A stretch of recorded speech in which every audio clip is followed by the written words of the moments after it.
Ladies and gentlemen, whenever I talk with Malcolm X, my 20 minutes seems to go so fast and his so slow, so I better get to the point. Louder, please. Thank you. What is a Muslim? If you were to walk up 125th Street tonight and wanted to pick out a Muslim, you would look for the most neatly and simply dressed black man that you would see passing 125th Street. If you spoke to him, he would say, "Yes, sir," "No, sir." If you asked him directions, he would be the most polite and efficient person. He does not smoke, he does not drink, he does not engage in illegal activity, and I want to begin this debate by paying great tribute to Malcolm X and to Elijah Muhammad for having brought into the Negro struggle a sense of decency, dignity, and morality, which no other movement, including those which I have been most closely associated, have done.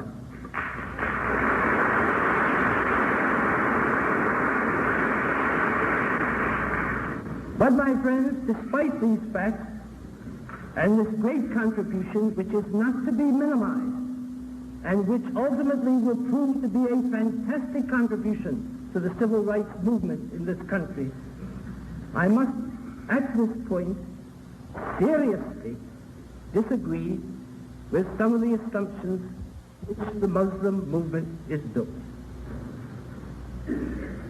The first thing that needs to be said about the Muslim movement is not about it, but it is about CORE and the NAACP and the Urban League and all of the other organizations. For Malcolm X has a following among working class simple Negroes that none of the rest of them have. He has it fundamentally because of the failures and the middle class inability of the rest of us to get down where the real black Americans are and to work with them. The other organizations have never gone into the streets, and we are now paying for it with the development of a Muslim movement, the dynamic and direction of which I will tell you I seriously disagree with at numerous points. And therefore I would like to begin with what are the lessons that we have learned from the development of this Muslim movement. And the first is that we can no longer be middle class and expect to lead the black masses, because they are not middle class. They are in the streets, they are hungry, they are without jobs, they are poor.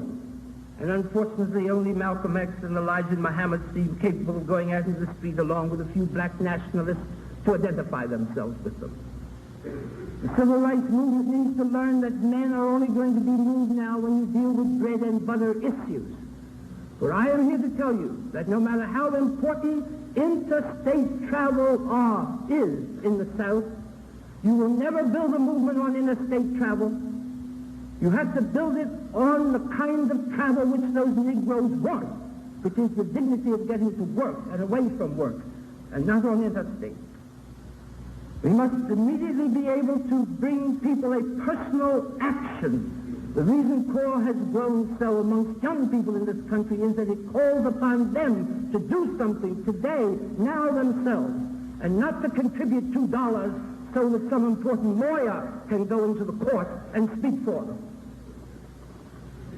It is also the matter of discipline. Now it is to these things, as I say, that the Muslims have made a great contribution, but negatively. You will note that Malcolm X will make the most brutal analysis, the most true analysis, the most accurate analysis tonight of the brutality which has been visited upon black men. I was in the South investigating the Till murder. I have been on the chain gang. I have been arrested in most of the southern states, and everything he says in that analysis will be true. And we can have no argument on the brutality that has been visited upon my people. But that what follows in Malcolm's program is unfeasible, infeasible, utilitarian, and does not, in fact, ultimately give the Negro people a way to be associated in the struggle. It therefore, precisely because it is a good analysis, but without an adequate program, will engender mistrust and ultimately a kind of dislike and ultimate hate of white people. Because you must give people not only an analysis of how brutal white people have been, but the dignity of knowing today, in the economic, social, and political realm, there is a way in which they can dig down into that and demand their dignity. I maintain that the Muslim movement is utilitarian. It is utopian. Where is such a state coming from? As much as the Southern reactionaries would like to give us the idea they want to kick Negroes out of here, they will be the last to do it. Is this black state going to come in Africa? If so, I can assure you Nkrumah or Azikiwe are not going to give 1 inch of territory to it. Where is it going to come from? What is the political objective? To get a state, but simultaneously to tell your people to refrain from political action and outline for them no political program, but to give them instead a kind of reverse racism, which makes them feel in some way, historically and otherwise, that somehow or other perhaps they are the chosen people. This is no answer for a political program and a political form of action for the political objective of getting a state. Malcolm X will tell you that he hopes that the Senate will vote billions of dollars for the setting up of this Negro state. I maintain that this is utopia. Economically, Malcolm X will tell you how when Negroes own theaters, little restaurants and laundries and the like, that this is some way in which they can economically deal themselves in the American situation. Now, I maintain, Malcolm, that the Chinese have owned laundries and restaurants for a very long time. But it doesn't seem to me that this is a basis for their establishing a separate state somewhere. We can, particularly when Negroes themselves want all the things that you need steel mills for. And obviously, I don't think the Negroes are going to be happy in this state unless you can produce automobiles, amongst other things. Next is the fact that there is a reverse psychology here. A reverse psychology. They treated us that way. They cut us out. Therefore, we have to turn around somehow and respond to this by cutting them out. And I shall come to this point in a moment because I think this is the fundamental problem of the whole. The Muslim movement is a movement of withdrawal from the real struggle by its own limitations of black first, black only, black business. It is dedicated in this time when every black man should be fighting to a principle of avoidance. For in the social struggle, there is inevitable and essential conflict, economic and social. And even if the Muslims were to get a state someday, they would only get it out of travail and economic and social struggle. And they have no program. It is not a program to tell people to buy black, or to set up restaurants, or to own laundries. That is not a political program. I am for all of that, but that is not it. Change requires power, and that power for any group will be a violent power in which they are talking about guns, or some other method which depends on violence, or it will be a method which depends on nonviolence. And the fact of the matter is, people have to be put into action for whatever you are trying to achieve. And the Muslims actually do not have any program. I sometimes suspect that way in the back of their minds is some ultimate battle which must be fought. But if so, people should be educated now as to what that battle is, how it is to be fought, what the methods are to be used, if you are talking about getting a homeland somewhere in this world. The Jews did not get a homeland because they asked for it, but because they fought.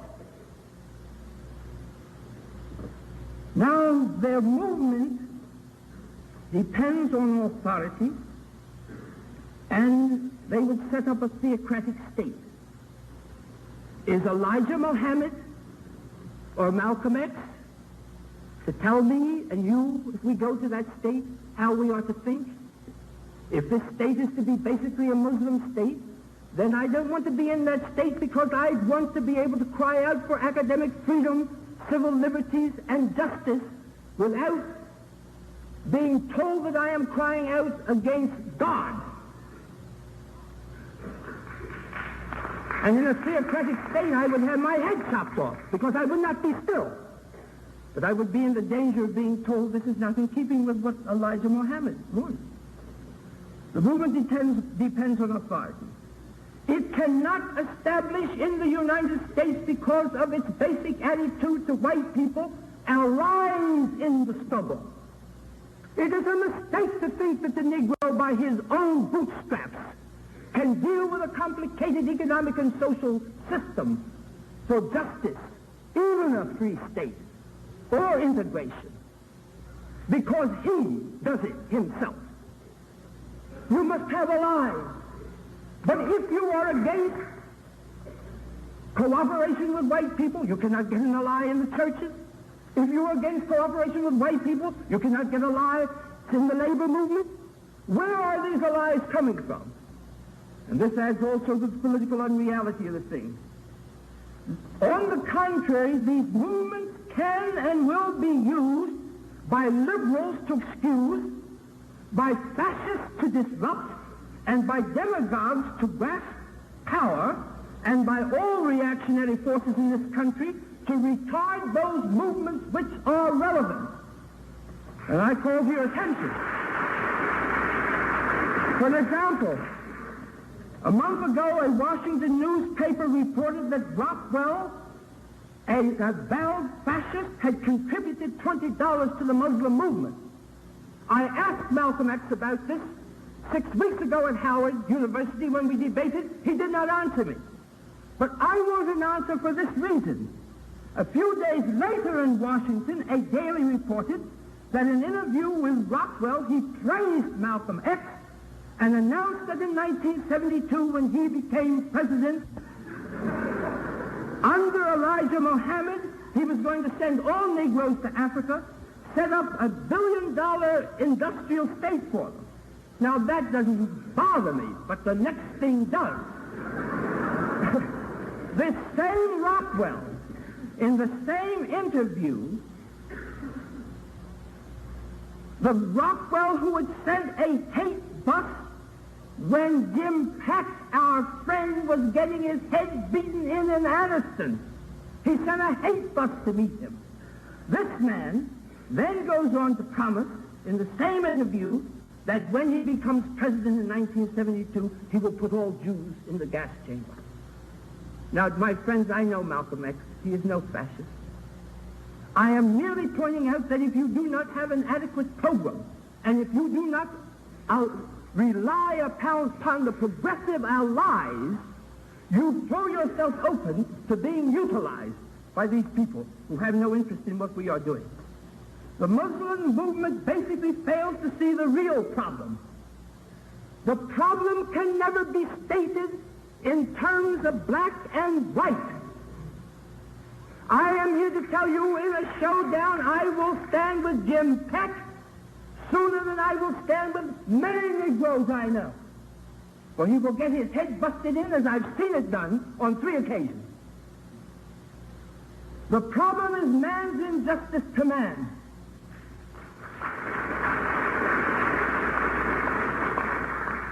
It will become the thing it hates most. That is the danger of the Muslim movement, that it itself will adopt a superiority, except it will be a black one as against a white one. Now, I ask you, Who has the right to limit my rights of association? Who can tell me who my friends ought to be? And yet the Muslims denounce my friend Jim Farmer because he is married to a white woman, and they call the kind of thing which Jim Peck did in Anniston, where Negroes and whites, in the name of humanity, not black or white, were literally burnt to death. They denounce him in their paper, Mohammed Speaks. How can you do this? No movement who determines who my friends are to be is the movement which I can understand.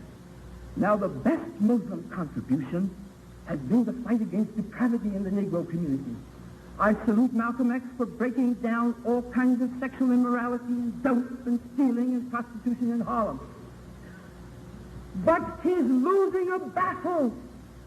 For the dope, the stealing, the prostitution is an integral part of segregation, and he cannot ultimately win it. But in Montgomery, where the people became active themselves, a creative form of dealing with depravity came about because the people were involved in the bus protest out of their new dignity, because they were standing up and they were fighting for their rights. Crime was reduced 50%. You cannot do this merely by preaching for a job that has already been done. Now, this is, within this context, the reason I believe that this will be a losing battle. And in my rebuttal, I should like to do the following: to tell you what I think the real struggle of our time over the Negro problem is, but to put it clearly now so you will understand the framework within which I put it. No black men ultimately shall have freedom in this country, no Chinese, no Puerto Ricans, until we have reorganized the social and economic and political life of America.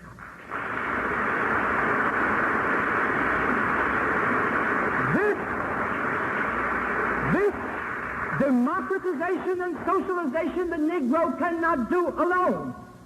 He can contribute greatly toward it. He can contribute vastly toward it. And any movement which begins by blocking out the active cooperation of the best minds, many of which are white as well as black, as to the nature of the new society we need to have here, the process of socialization which we need to have here, is unrealistic and fighting a losing battle. For the problem for the Negro is now to emerge and himself to create allies who will stand with him for progress. I call this method the method of social dislocation, and regardless as to what Malcolm says, I shall spend my 10 minutes in rebuttal telling you about that.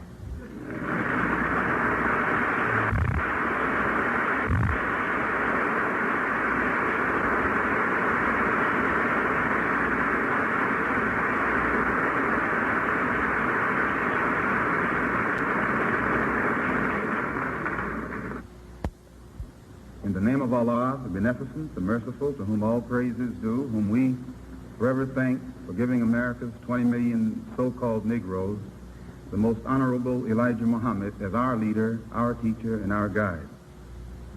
Mr. Moderator, Reverend Harrington, and Dr. Rustin, and our brothers and sisters and friends here at the Community Church, we are very thankful for the opportunity to represent to you that which is being taught here in America today by the Honorable Elijah Muhammad as the only solution to the problem that faces Uncle Sam today. And Uncle Sam's number one problem, whether it is admitted publicly or not, is Uncle Sam's race problem. And as Reverend Harrington pointed out, actually I wasn't born Malcolm Little. Little is the name that the white man who owned my grandfather during slavery put upon him to identify him as his property. And after hearing that which is taught by the Honorable Elijah Muhammad, and realizing that that last name actually was not my name, but rather was the name of the last white man who owned my grandfather, I gave it back to him along with his religion.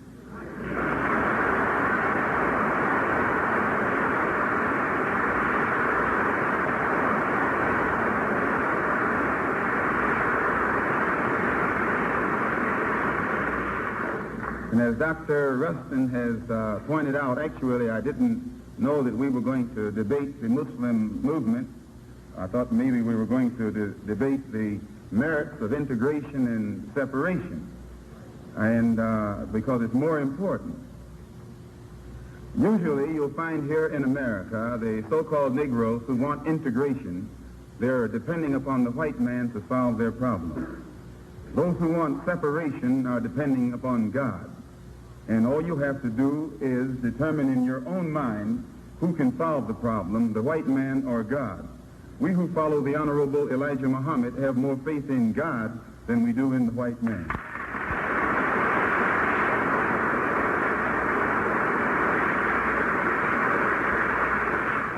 It is the presence of the white man that has created the problem, and it is the deeds of the white man that has created the problem. And usually the criminal who has committed the crime is never the one to whom you look for a solution to that crime.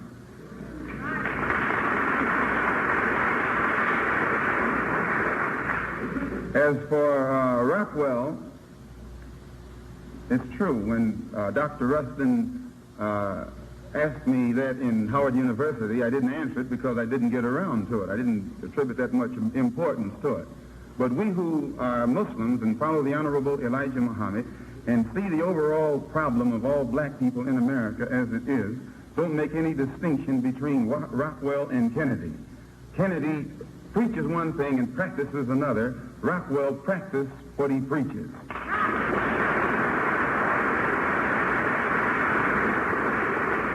And when I say Kennedy, I mean John F.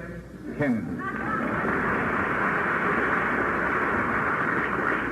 The man who promised all the American so-called Negroes who vote what he was going to do for them when he got in office, and has yet to do the first thing that he promised, but has paid off the Negro leadership so that they are silent and say nothing about the promises that he originally made to get Negroes to vote for him. Now, I would like to point out another point before we go any farther. We who are followers of the Honorable Elijah Muhammad do not make a choice between integration and segregation. Segregation doesn't enter into the picture at all. We are for separation, not segregation. Segregation, as we're taught by the Honorable Elijah Muhammad, is that which is forced upon inferiors by superiors. Separation is done voluntarily by two equals. When you find an all-white school, they don't call it a segregated school, they call it a separate school. When you find an all-Negro school, they call it a segregated school, because it was set up by the white man. If it was an all-black school that had been set up by the black man himself, run by the black man himself, with the curricula that they follow, put in the school by the black man himself, they would call it a separate school. And it would be just as independent and on equal basis with the white school. But because the Negro schools in Harlem have been set up by the white man himself on an inferior basis with inferior teachers in inferior buildings, it's a segregated school. And we don't go for any form of segregation any more than Dr. Rustin does. But if we turn around and try and integrate with the man that set up the segregated system, we would be trying to integrate with the criminal who's responsible for that crime. So we separate from him.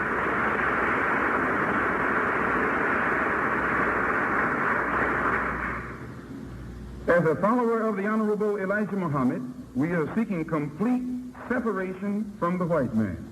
This doesn't mean we're anti-white. We're seeking complete separation from the white man's religion. It doesn't mean we're anti-Christian. We're seeking complete separation from his God. It doesn't mean we're anti-whatever his God is. We're seeking complete separation from his society. And it doesn't mean that we're against his society, but it has given us so much hell while we were in it, our intelligence teaches us that we should withdraw from it.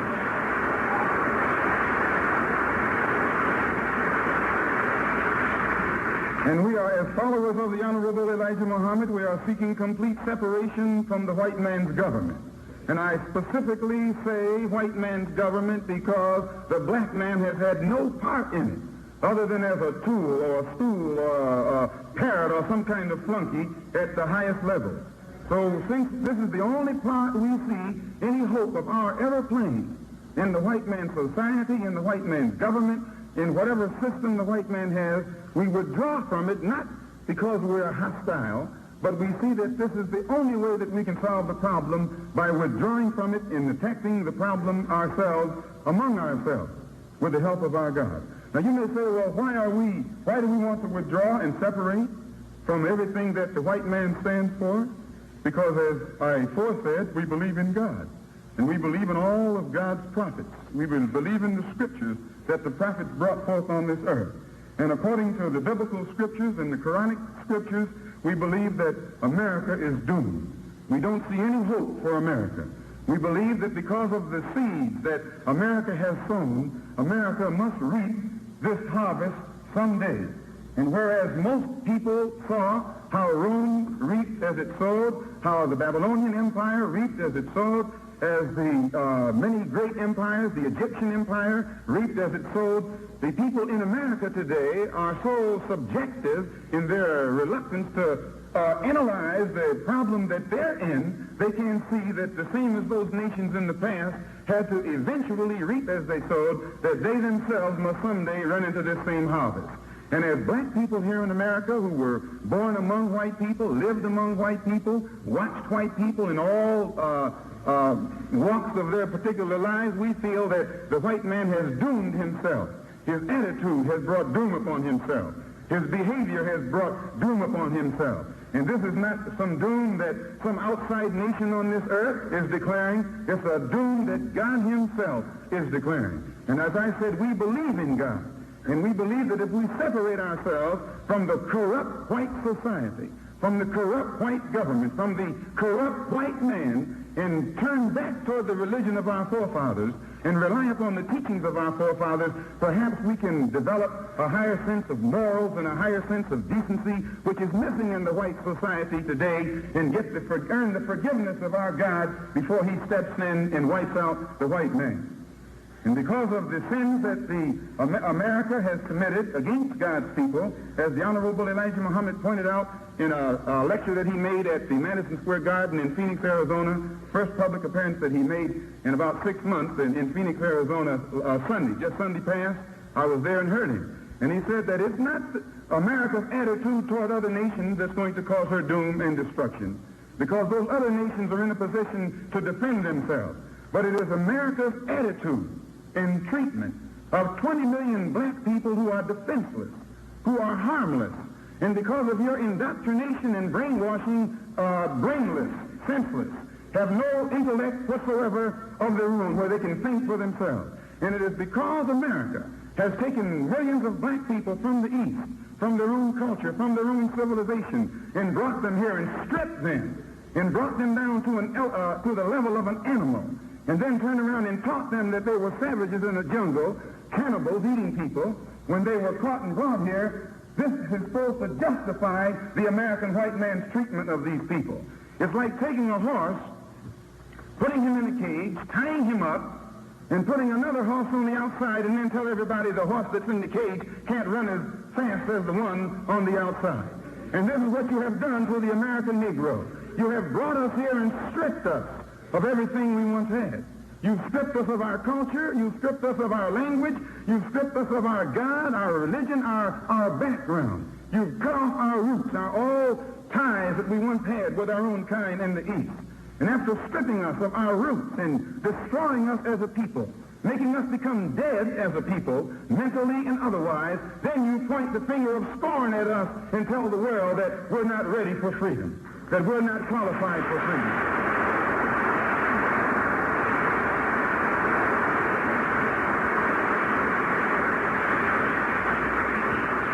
All praise is due to Allah.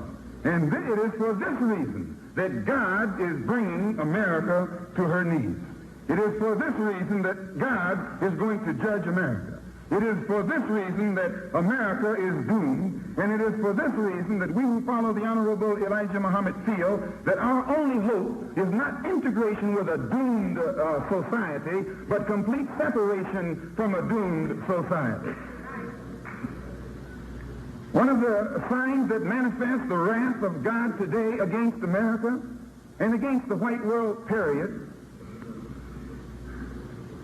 is the upset in nature. Everything that America tries to do today, wherein once you were successful in all of your efforts, all of your endeavors were successful. Anything that Uncle Sam put his hand on turned to gold. Everyone bowed to Uncle Sam. Everyone respected Uncle Sam. But not because I say so, but for facts. Today, the shoe is on the other foot. The whole world is turning its back on Uncle Sam. The whole world is looking down on Uncle Sam. The whole world looks at Uncle Sam with contempt and with increasing hatred. Why? Because Uncle Sam is the earth's leading hypocrite. The number one hypocrite on this earth is Uncle Sam.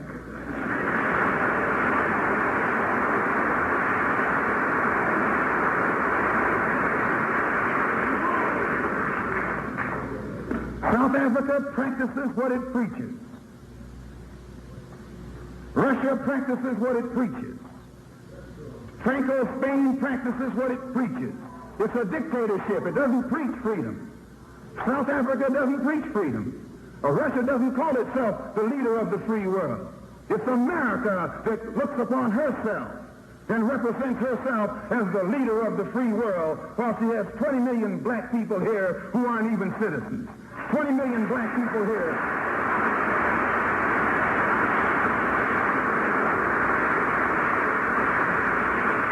How can you and your government leaders stand up in the United Nations and point the finger at South Africa for practicing what it preaches? It preaches apartheid and it practices apartheid. It preaches the inferiority of the races and it practices the inferiority of the races. Whereas you preach one thing and practice another thing. You say that this is a land of equality and 20 million of your black citizens, so-called citizens, don't have equality. You say that this is a land of freedom and 20 million black people here don't have freedom. You say that this is a land of justice and 20 million black people here don't have justice. And the government, from the Supreme Court, the Senate, and the Congress, and the President, on up or down, is not able to combine to bring about any change in the attitude of white America toward black America.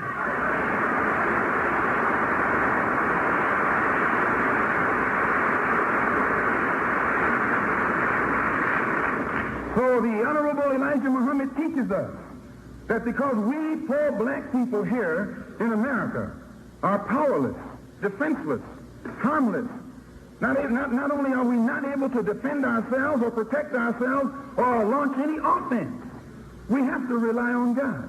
And we have a God today who is on our side, just as Moses and his people 4,000 years ago in the land of bondage had a God on their side.